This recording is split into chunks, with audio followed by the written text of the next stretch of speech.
दुर्गाय नमः। श्रीमद् देवी भागवत 7वां स्कंद। व्यास जी के प्रति जन्मेजय का सृष्टि विषयक प्रश्न। सूत जी कहते हैं, तपस्वियों, इस दिव्य कथा को सुनने के पश्चात परीक्षित नंदन धर्मात्मा राजा जन्मेजय ने प्रसन्नता पूर्वक पुनः व्यास जी से पूछा। जन्मेजय ने कहा, हे स्वामी, सूर्यवंशी और चंद्रवंशी राजाओं के वंश का विशद वर्णन समय प्रकाश में सुनना चाहता हूँ। हे अनग, आप सर्वज्ञ हैं, पाप शमन करने वाली तथा यह कथा कहने की कृपा कीजिए।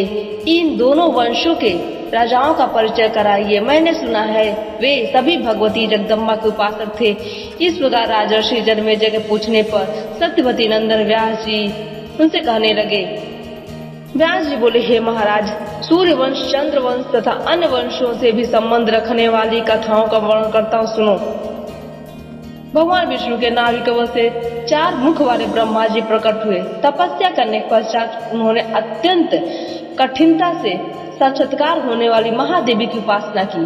भगवती ने उन लोक पितामह ब्रह्मा जी को वर प्रदान किया, तब वे सृष्टि करने में समर्थ हुए। फिर भी मानवीय सृष्टि में उन्हें सफलता न मिल सकी। इस मानवीय सृष्टि के लिए उनके मन में अनेक प्रकार के विचार उत्पन्न हुए, किंतु तुरंत विस्तार कर देना उनकी शक्ति से बाहर ही रहा।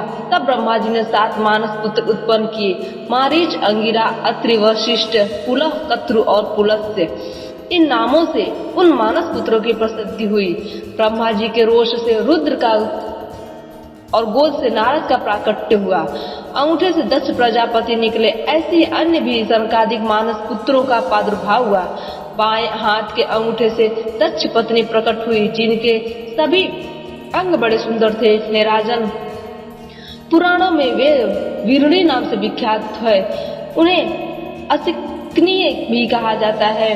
ब्रह्मा जी के मानस पुत्र देव ऋषि परवर नारद जी उन असिकनी के उदर से उत्पन्न हुए हैं। जन्मेजय ने कहा, ब्राह्मण, इस विषय में मुझे बड़ा संदेह हो रहा है। आप कह चुके हैं कि दक्ष के सहयोग से मेरा वीरुणी महान तपस्वी नारद जी की जननी हुई। यह बात कैसे संगत हुई? क्योंकि धर्म के पूर्ण वेत्ता परम तपस्वी नारद जी तो ब्रह्मा के मानस पुत्र कहे जाते हैं। फिर दक्ष पत्नी वीरुणी उनकी माता कैसे हुई?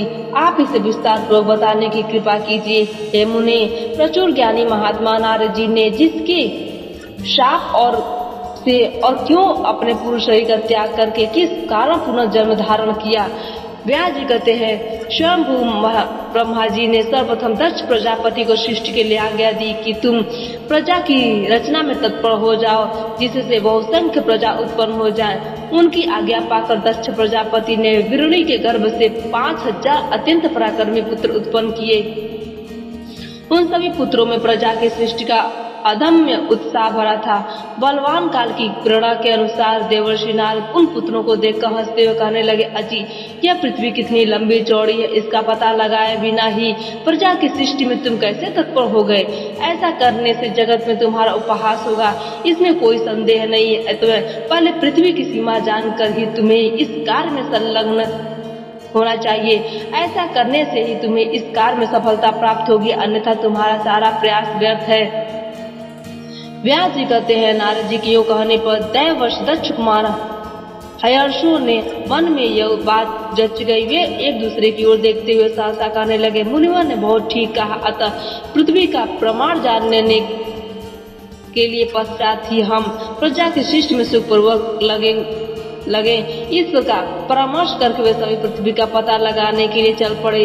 नारद जी के कथानुसार पृथ्वी के सर्वांग की जानकारी प्राप्त करने के लिए कुछ लोग पूर्व दिशा में, कुछ दक्षिण में, कुछ पश्चिम और कुछ उत्तर दिशा की ओर उत्साह पूर्वक चल पड़े।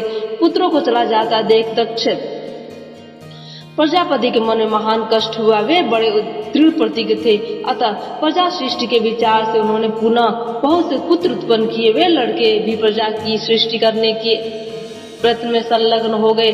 नारद जी ने पहले की ही बात उन पुत्रों को भी समझाकर भेज दिया। उन पुत्रों का भी चला जाना देखकर दक्ष के मन में रोष उत्पन्न हो गया और उन्होंने क्रोध में आकर नारद जी को शाप दे दिया। दक्ष जी ने कहा, नारद, तुमने जिस प्रकार मेरे बहुत से पुत्रों को नष्ट कर दिया है, उसी प्रकार तुम भी नष्ट हो जाओ। इस पाप के परिणाम स्वरूप तुम्हें गर्भ में रहना पड़ेगा, कारण तुमने मेरे बहुत से पुत्र नष्ट कर दिए हैं। इस प्रकार के शाप से ग्रस्त होकर नारद जी वृणी के गर्भ से प्रकट हुए। इसके बाद दक्ष प्रजापति ने वृणी के उदर से 60 कन्याएं उत्पन्न की। प्रजापति दक्ष धर्मज्ञ पुरुष थे। उन्होंने उन 60 कन्याओं में से 13 कन्याओं का विवाह महात्मा कश्यप के साथ कर दिया। राजन, उनकी आज्ञा से 10 धर्म की, 27 चंद्रमा की, 2 भृगु की और 4 अरिष्ट नेमि की पत्नी बनी।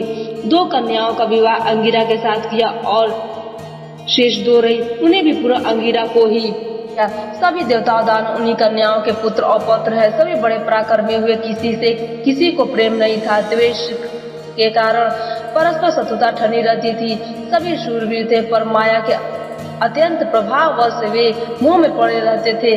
आज की कथा यहीं पर समाप्त होती है।